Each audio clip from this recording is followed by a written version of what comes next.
Qual seria a sua reação se na sua oração a Deus, colocando seus problemas diante dele, pedindo algum milagre, alguma coisa, Deus respondesse para você assim: se preocupa não, a minha graça te basta?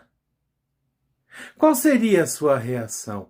Será que você entenderia e ficaria contente? Será que nós entendemos verdadeiramente o que quer dizer a minha graça te basta? Quando Deus olha para nós e fala a minha graça, aquela graça que eu usei para mandar meu filho para morrer por vocês, essa graça te basta? Por que não Jesus?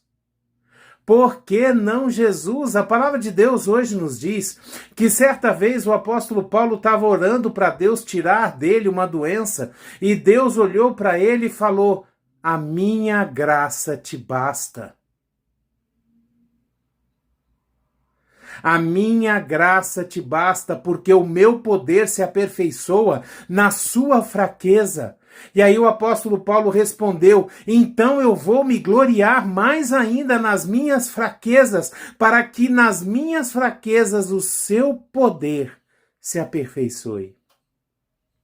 Quando Deus olha para nós e diz que a minha graça te basta, nós estamos recebendo tudo dele. Jesus, o Filho maravilhoso e único de Deus, foi entregue por nós por causa da graça. A gente não merecia.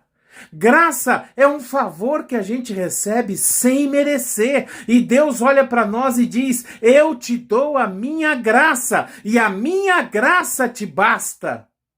Você não precisa mais de nada, só da minha graça, porque na graça de Deus nós temos tudo. Coloca aqui embaixo: a minha graça, a graça de Deus me basta.